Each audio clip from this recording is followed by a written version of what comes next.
I think we have a quorum, so I appreciate everybody. So we'll start with our legislative updates. And I always do this, and he's so kind. But I'm going to ask our past president, national president, Mr. Carl Ritchie, to come up. He's an advocate by trade, by profession, and so he always holds our feet to the fire. So I'm asking him to come up and just give us some words of encouragement, get us motivated, and kind of frame this conversation so we can all remember what we're doing here and what this is about. Mr. Carl Ritchie, would you welcome with a round of applause, please?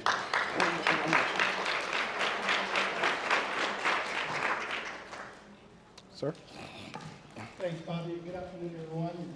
Excuse the way I'm dressed. I just got out the plane. It is always a pleasure to be with you all, and it's always a pleasure to talk about advocacy. Advocacy is a very important part of what Maryland does, state, regional, and national. And it's where we actually get a chance to tell our story, what we do, the people we serve, how we serve them. It also gives us the opportunity to tell people resources that are required in order for you to do your job. And so I would encourage each and every one of you all, and you all are advocates. As I look around, I see everyone here, in Washington, Congress. I know you all are doing a great job. I just ask you to continue keeping it up. Advocacy at this point in time is really important. This is an election year. In August, we're going to have our August advocacy that National Dollars will Congress know what we need. Their ears are wide open, and voters are always paying attention to their needs.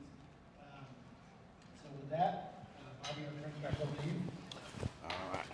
Thank you. We always have to give honor where honor is due. For that gentleman was a national president. That says a lot about our Southwest region.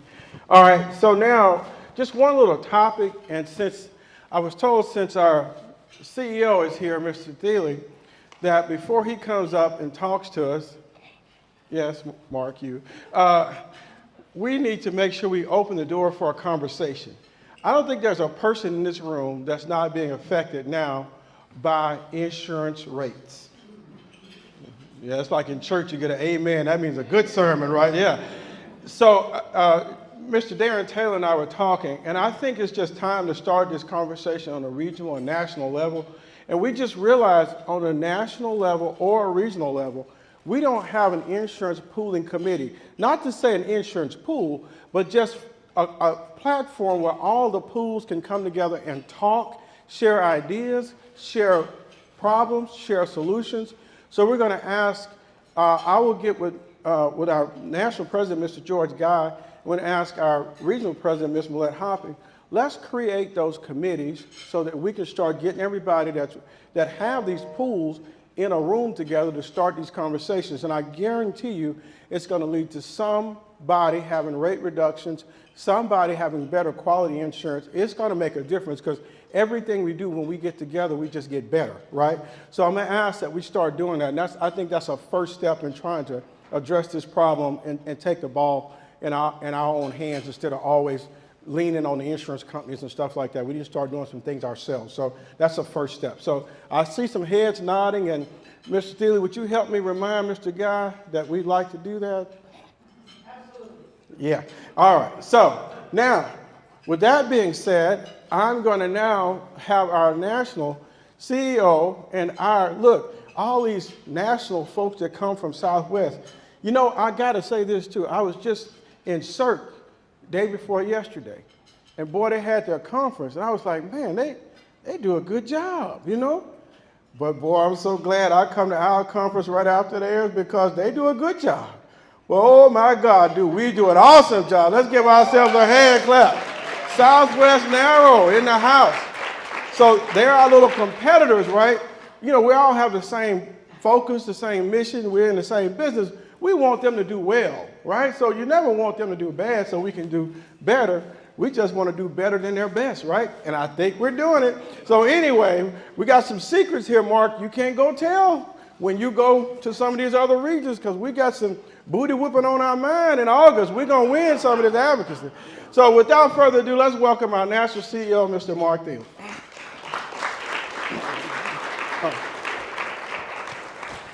And Mark, I got to put this on you because Ty is recording everything, and I think I've said some things I wasn't supposed to because I forgot I got one on. So Ty, you know how to edit, don't you? Here you go, man. It's a good warning. It's so good to see y'all. Oh my gosh. It's been, this is the 8th of the regionals, and there is no place like home, y'all, for real. I'm so glad to be with you. I was with Bobby and Carolyn just a couple weeks ago as they were doing the grand opening of their phase 3 of their choice neighborhoods. It's beautiful, y'all. If you have a chance to visit, and one of the fascinating details were just gorgeous, immediately proximate to downtown, right, Shreveport. So fantastic location, great city to visit. Mayor joined. Mayor is a kindred spirit, right? So a real example of housing authority working with the city, and that's in Speaker Johnson's district. Yep. Right? So Speaker had representation there.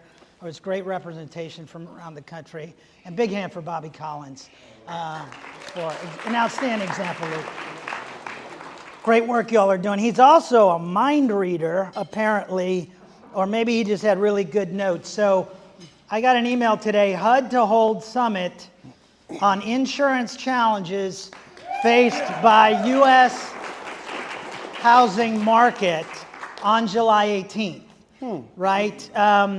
And so NAHRO will be in attendance, and I'm still processing a lot of this stuff real time. A lot of times you'll see like the news like hot off the press about who all, right? But I imagine, I'm just leaping forward to there's going to be some kind of Southwest NAHRO contingent. I'm speculating, right? Yep. How this works. And folks, as we were back there, we're mentioning names, right? And so, great to be here. Tushar is going to give a full update. I do want to, call your attention to the work that you are doing collectively and just make sure that it's completely clear. Calafafata MPW Collaborative joined us to meet with the secretary just a few weeks back. And among the things we asked the secretary were good music to dance to. Oh. That might not have been on the list, but what was on the list was please delay Inspire V. And could you do a delay on Hip Hotma? Were 2 of the 4 things on the list. And then on the 14th, we got an email from the PDAS, right? Saying, oh yeah, somebody put a bug in our ear. It was all of y'all about it's too much. So we're going to push it back a year. And then on the Monday, from the GDAS, similar email, but now it was about HIP, right? Okay. That's clapping for you and the work that you're doing to say, HUD, so you roll. You can clap for yourself. So that, and I know we don't have to convince you, but the whole thing is, it's 3 kinds of advocacy, state and national, kind of the same muscles. HUD, same. It's that same advocacy for relief related to that muscle of, even I don't want to have the conversation, I'm going to have the conversation anyway. I don't know when it bears fruit. Right? But that's okay because I never stop, never stopping, says every leader in SWNAHRO. Right? So we'll get that full update. Tushar will talk about some other stuff, right? We got HUD language, House language on the THUD. This morning, the team is rapidly reviewing that, and we got some updates out of that he'll give. I want to put out an invitation to you. Anytime you have anything that you need to ask of any of us at NAHRO, don't hesitate for a second. Y'all have my cell phone, 713-819-7511. Text, call me, right? Especially y'all, right? For real. But the entire NAHRO team is leaning forward to be responsive to whatever you need from us. We look forward to a great meeting here, a great tour. I love to see what you're doing. I'd love to visit you at your home offices when I've got the chance, when I'm around. let's keep this thing moving. Is that a good update for you, Bobby? Awesome. We got it sir. done? Awesome. Thank you all very much. No, give him a bigger hand than that. He's from Southwest. He's from Southwest. And I just want to tell you that Thank you. we couldn't have made a better choice. Mark is doing an outstanding job. Just things are progressing. They're innovative at SWNAHRO, and it's just moving. It really is. We couldn't have picked a better CEO. And Mr. Richie's not going to take a lot of credit, but that was, his wisdom initiative. And so he was just so right. So give Mr. Richie another hand.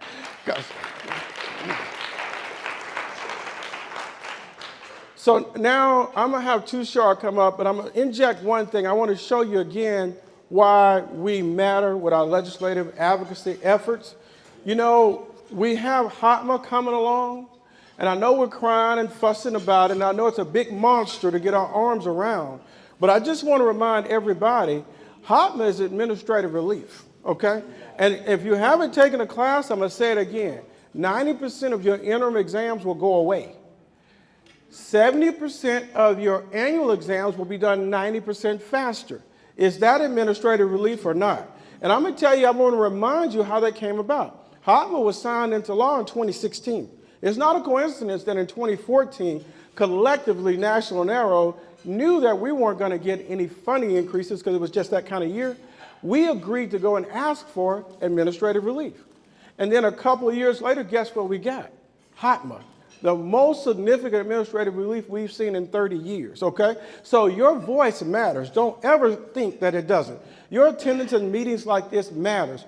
You commenting on proposed rules matters. You coming to Washington to show up in numbers. You doing the letters when we ask you to do it. It matters. One by one, it matters. So I think HOTMA is the biggest proof that we can have and the biggest pudding we can have when they say the proof is in the pudding.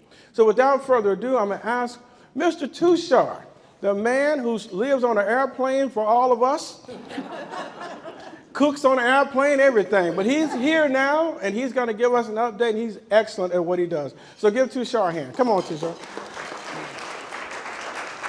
Do you mind if I use the... Yeah, go ahead. Hey, folks. Hello, can you hear me? Okay, perfect. So you all are going to get the first news about the House T-HUD bill, which was released this morning. We haven't even written about it yet. We should send an email out later today, hopefully with at least some top-line information. But let me just say, we're going to structure this. We're going to talk a little bit about stuff happening in Congress, and then we're going to talk a little bit about stuff happening at HUD. There are no slides. I've just got an outline here.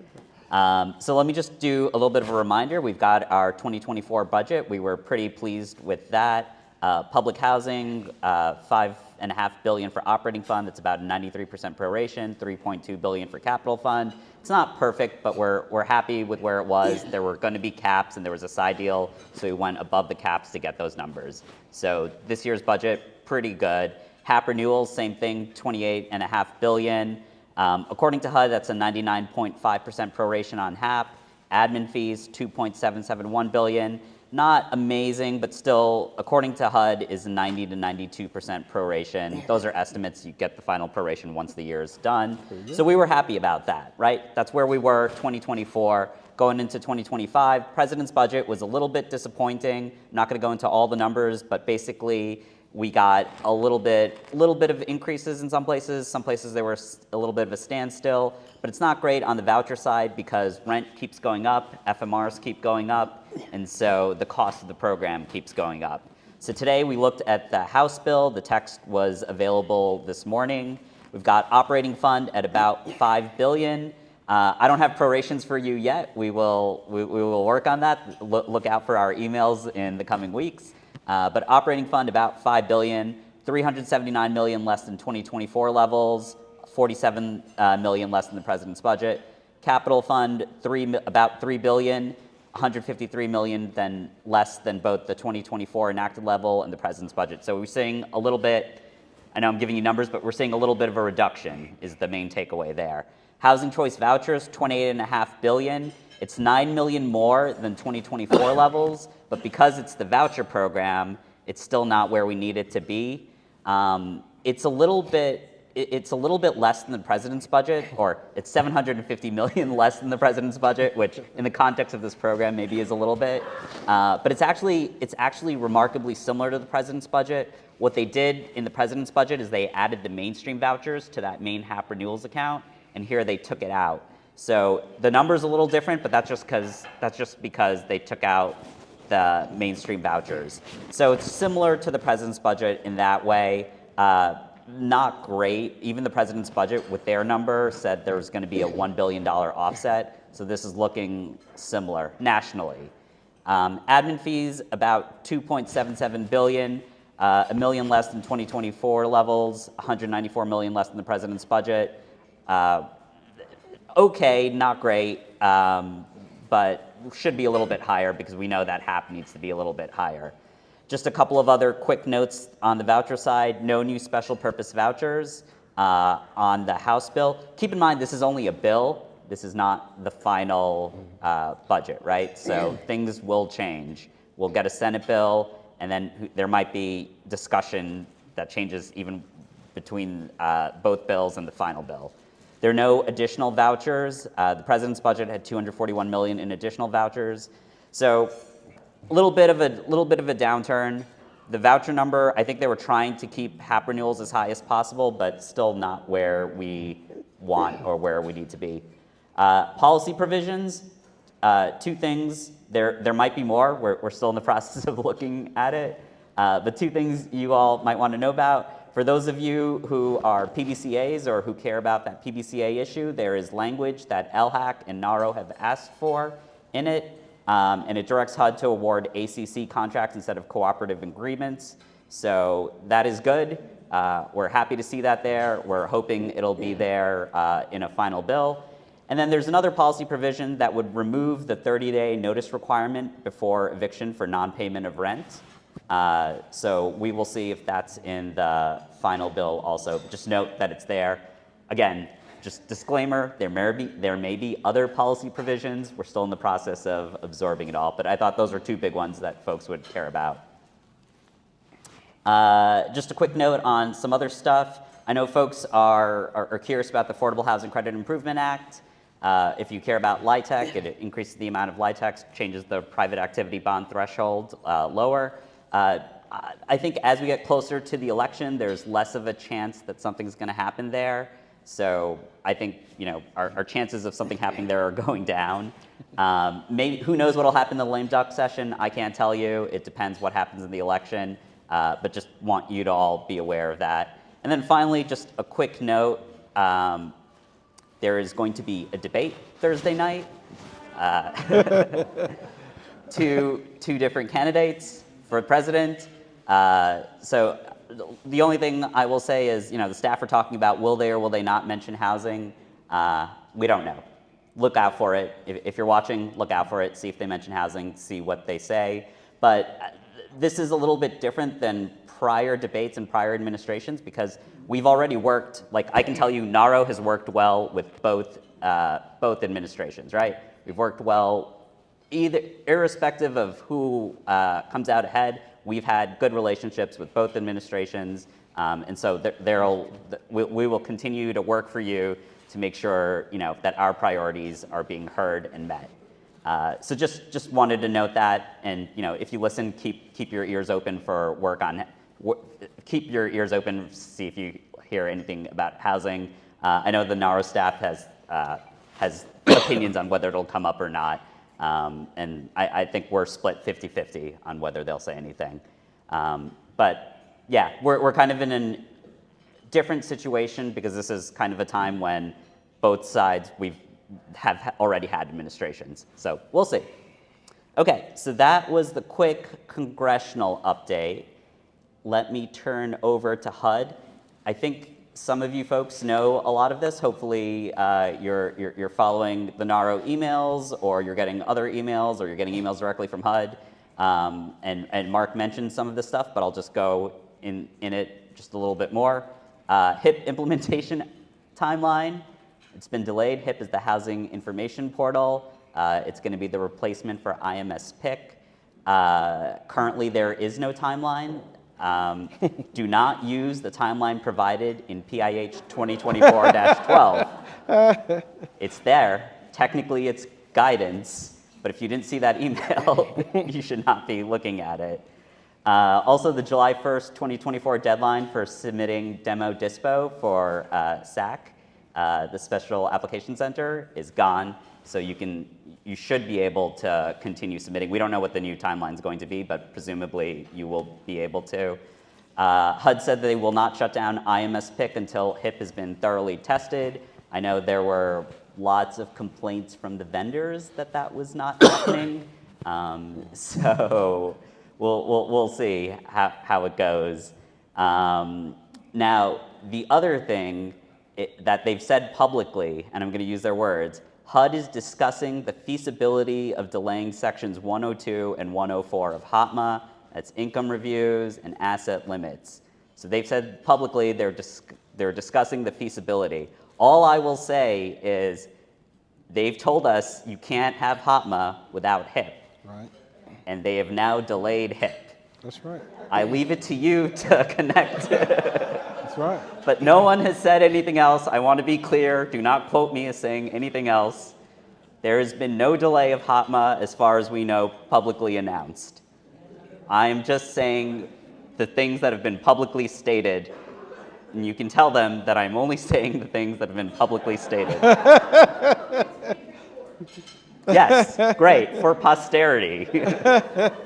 But this is all publicly available information, so just draw your own conclusions. I think after talking to some of you, I think you already have, but I just want to make sure we're all on the same page. Mark also mentioned this, Inspire for vouchers. We've been given another year. You can switch over early if you want. I know some folks have. Has anyone here? I don't mean to put anyone on the spot. Yeah, yeah. No. So some folks have. It is hard to find. That's why I was curious, because I was like, I'd like to talk to you. Tell me how it's going. Some folks have. What I'd heard earlier for the folks who had, and I don't know if this is still the case, but that the inspections were taking longer.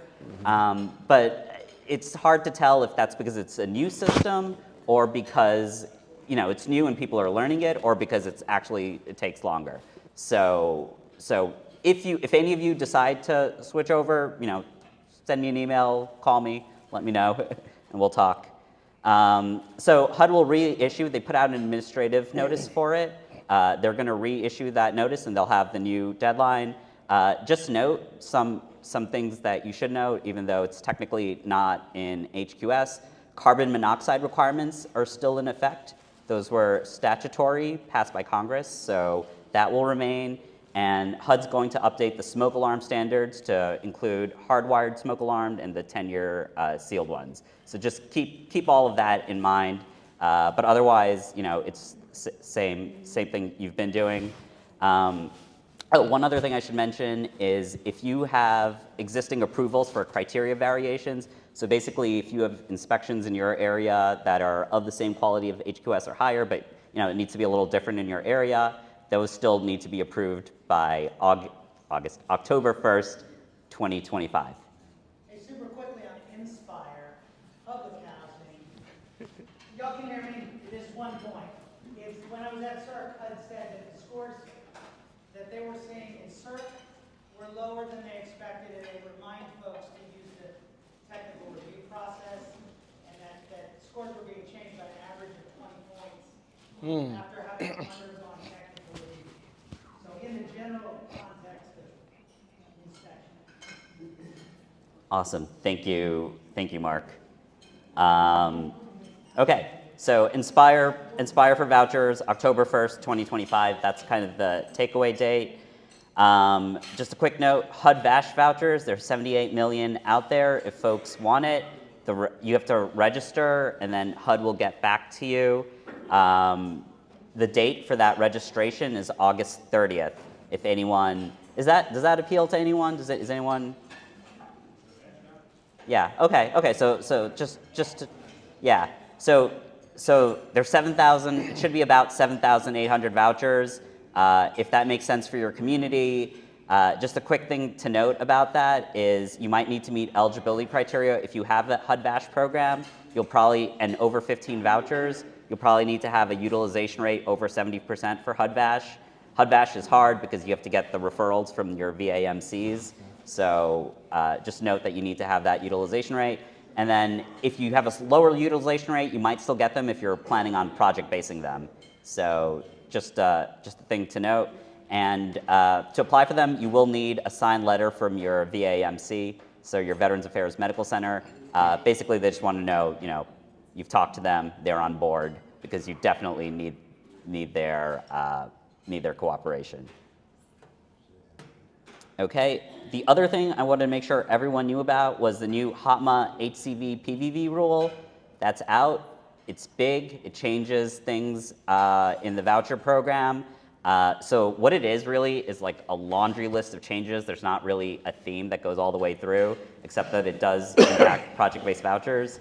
So it makes it easier to set your payment standards at 120%. Right now you have to get a waiver. There's an expedited waiver process through HUD. It allows you to use smaller FMRs in places where you couldn't before. One of the big things that will apply to everyone who's got a voucher program is that you're going to have to abate your HAP payments if there are HQS deficiencies in certain scenarios. So that will apply to everyone.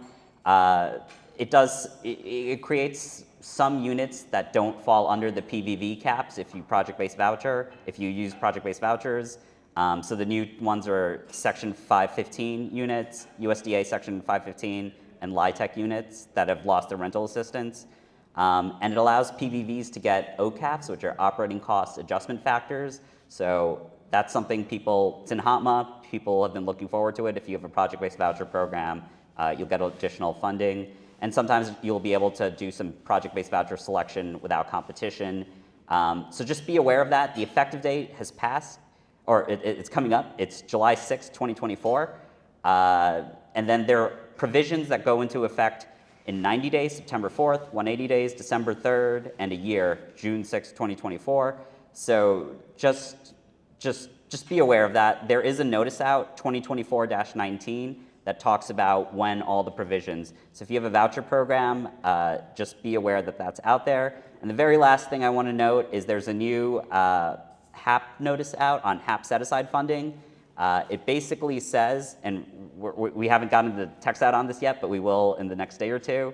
It basically says that you're not going to get some of the set-asides immediately. They're going to push that back because they're a little worried about shortfall. So they want to keep some of it before they give out some of the other HAP set-asides. Okay, so that's 15 minutes. Hope got all the big points. Listen, don't eat and run. Sit down. Don't eat and run. No. So look, let's give Tushar another hand because he covered everything, and I mean that. That's awesome. He had his ducks in a row right there. So I was gonna. I didn't know you're gonna hit that. It's 24-21, that new PIH notice, and it's just talking about some additional restrictions for shortfall. They were gonna let you keep your ACC units where they are now, but now they're saying you can't even lease if you're in shortfall. If you're trying to keep your ACC units where they are now. So I think a lot of people are going to be in shortfall this year. Bottom line, I think that's what they're kind of feeling. So anyway, so thanks again, Tushar. So we're going to move on now. We're going to do our state reports, and we're going to go last. We're going to let Texas go first. Who's got Texas state report for legislative? Oh, okay.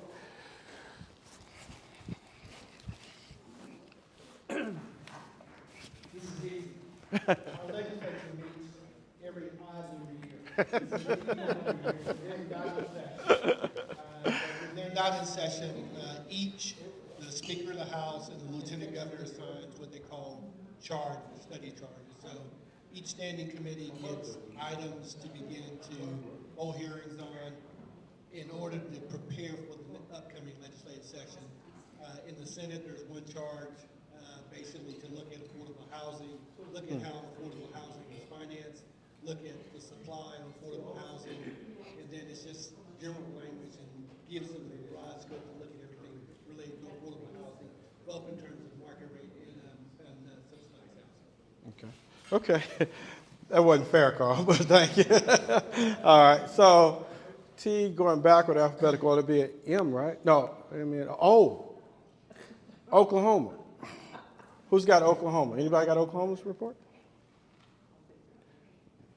Okay, and then Oklahoma, Kimberly said that Oklahoma is proud because NAHRO awarded the Advocate of the Year from Oklahoma. She did say to mention that. I forgot the guy's name, sorry. Tom Cole. Okay, so that's news. Okay, tell Oklahoma thank you, David. We appreciate that. New Mexico, they're here. I just want y'all to see this pretty face. Marianne, say something, Marianne. Thank you all for having us, and we're hoping to get New Mexico and NAHRO back up to par with the help of Texas. I think Texas said they were going to help us. So thank you. All right.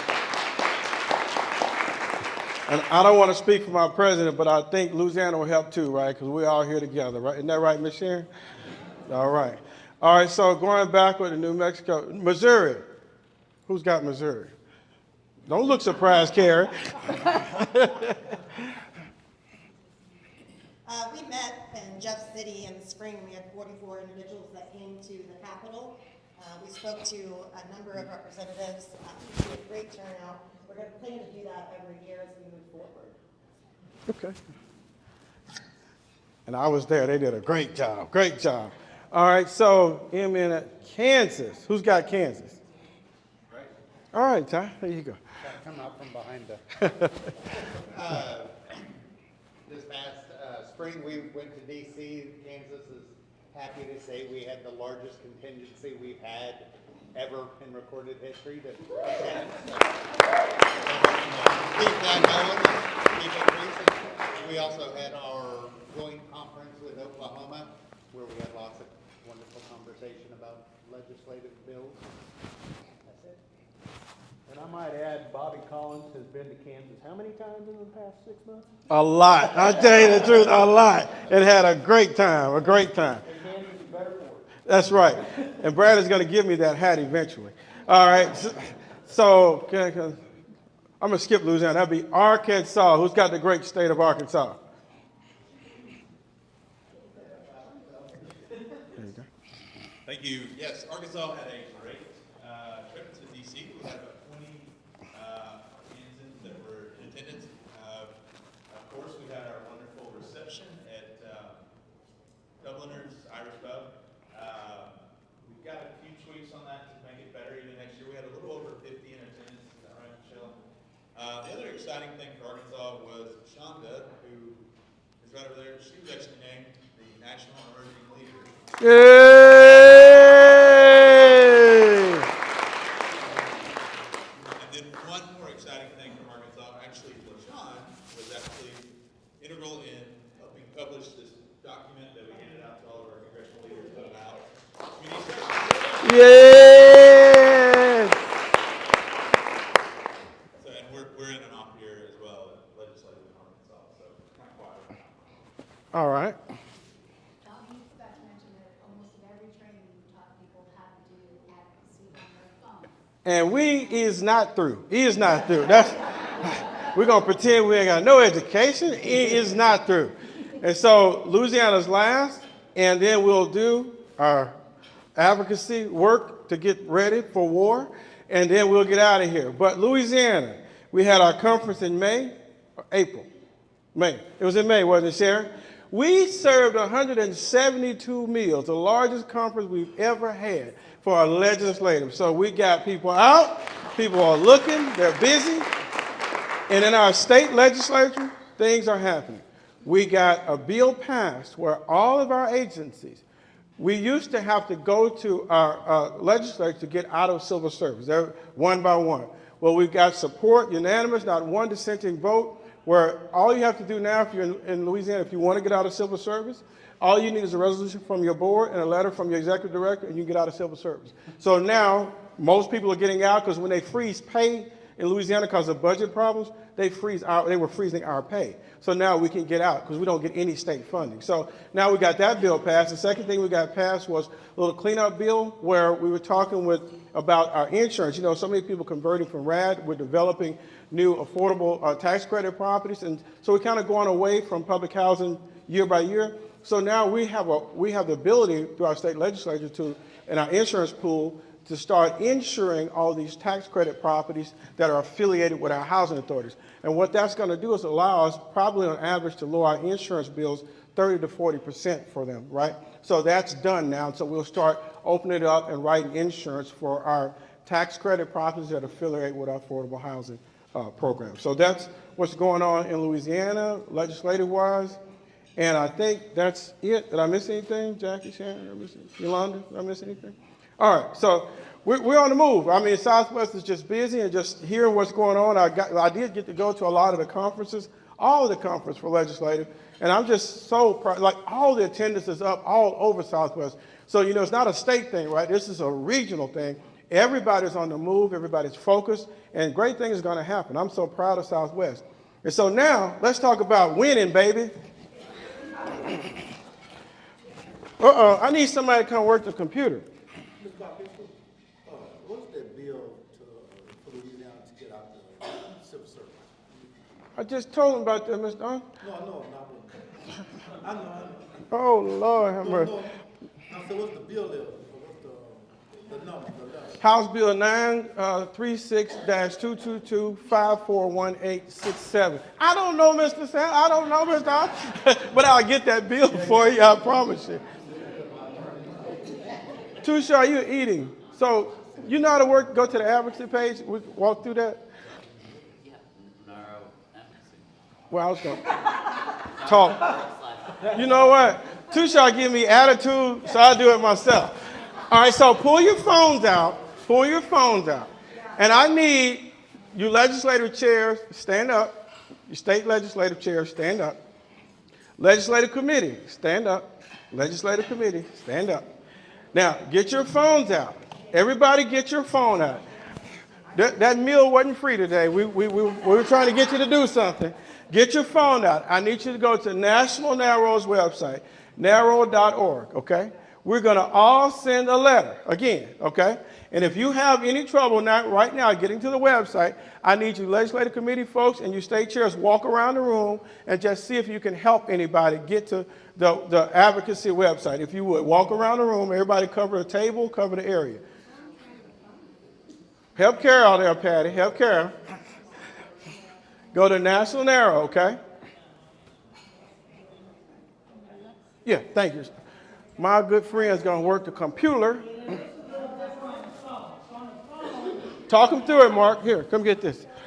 I'll let Mark, you talk through it. Do it for us, Mark. If you're on the app, right, and you click at the top right where the 3 lines are, you see the top right 3 lines, that'll give you a drop down, advocacy and policy is in there, and then you click on advocacy and policy and action alert center. Pops up right, Bobby's ahead. Oh, no, Sheila's ahead, sorry. But that's where you're getting to, the action alert center. Y'all walk around and help somebody. Walk around. Y'all ain't moving. Walk around, kind of check. There you go, Listen. Thank you, baby. Help them out. Gates, come on, walk around. Oh, you got some. You got it, sister. All right. Let's see, is everybody there? Okay. So how far have we gotten? Everybody got there?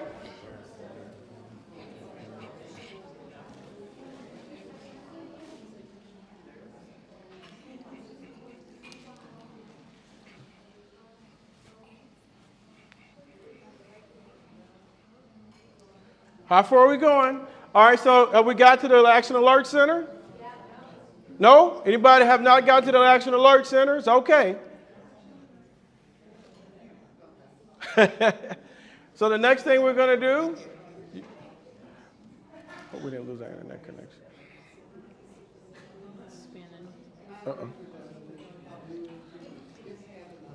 Mark, what's our next step?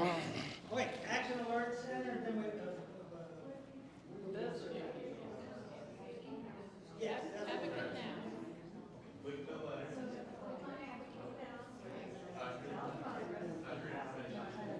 Just, you can go from your phone. Everybody's on their phone, Mark. Right, so we're at Advocate Now. Advocate now. Okay, we got a yes, sir. Advocate now. Now you should have a screen that says Advocate Now. Tell Congress to pass timely responsible HUD funding. So we're clicking what? And you click, well, on the phone, on there you have the red Right. radio button. Okay. Here you have red language. I love y'all for doing this, man. I love y'all for doing this, man.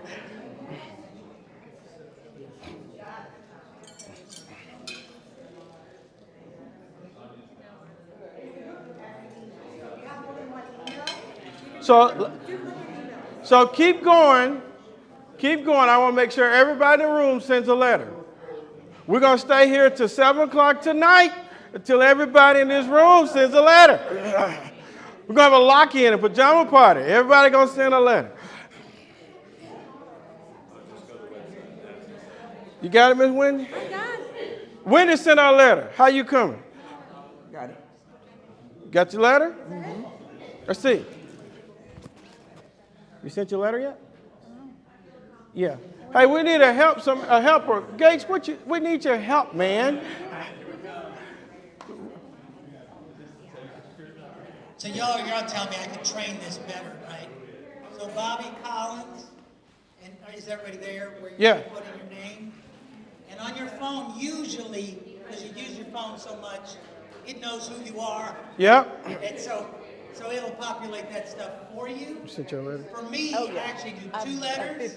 I do one from my house, I do it for everybody. Texas, and I do one with the DC.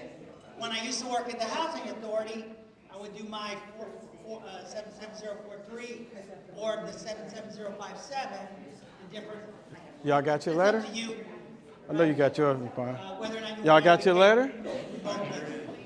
They get? Y'all in? You doing your letter? Confirm once you have the address. Maybe you got your letter? Definitely, hopefully you get it. That is not what I'm getting started.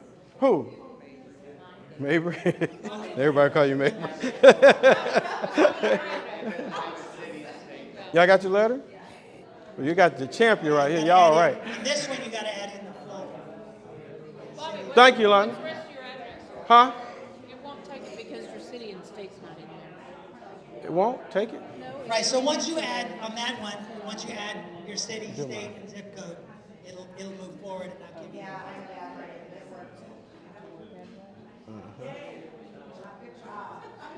And then it'll give your actual, so it's worth troubleshooting, because Put it the on? first couple times is a little bit longer. Like comma or something?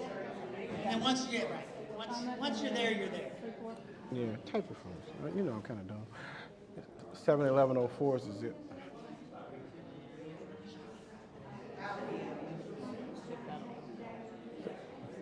You need a zip? So after all that, I did get a letter out. Got it. Got it. We did it. We did our letter. Thank you, Sheila. Got a letter out. Who hasn't done your letter? Let's do it like that. If you haven't done your letter, be honest. Got one left. Thank you for your honesty. Who else haven't done their letter? Be honest. We got one person. So we got all our letters sent? So look, this is the plan. Right, so right now it does populate, as you can see here, 340 actions taken. So as you send a letter, it'll update it +1. All right. So I think we got them all. That's awesome. Let me see, Mark. So, okay. So listen, we know how to send a letter. This is the plan for us to win, Miss Barbara. This is the plan. We're going to call August every Monday, Manic Monday. So what I'm going to do is I'm going to have a Zoom call every Monday. And you in this room, we're charging you with at least going back to your agency, getting every employee, every tenant, every city employee to do this letter. So you got to become a teacher. You've been taught, go back and teach. And start now sending letters. Get in the habit. And we will have a Zoom meeting every Monday for Manic Monday. And I expect all of our legislative committees, legislative chairs to be on there so that we can talk about it, get re-energized. Shelley will send it out. So let's get ready. We're gonna win. So how many did CERT, and Mark, we know you're the national CEO, but today you're in Southwest, okay? You're our product today. But how many did we lose by last year to CERT? Oh my God, man, look. And I'm not gonna lie, I'm gonna say again, Shreveport alone sent about 1,500 of those letters. So I know we can win with this kind of effort this year. So are we ready? Yeah. Are we gonna win? Yeah. 1, 2, 3, go Southwest. 1, 2, 3. No, listen. No. I said 1, 2, 3, go Southwest, Carol. 1, 2, 3. Southwest. All right, that's it. Thank you for coming. And we'll see you for Manic Monday in August. All right, thank y'all.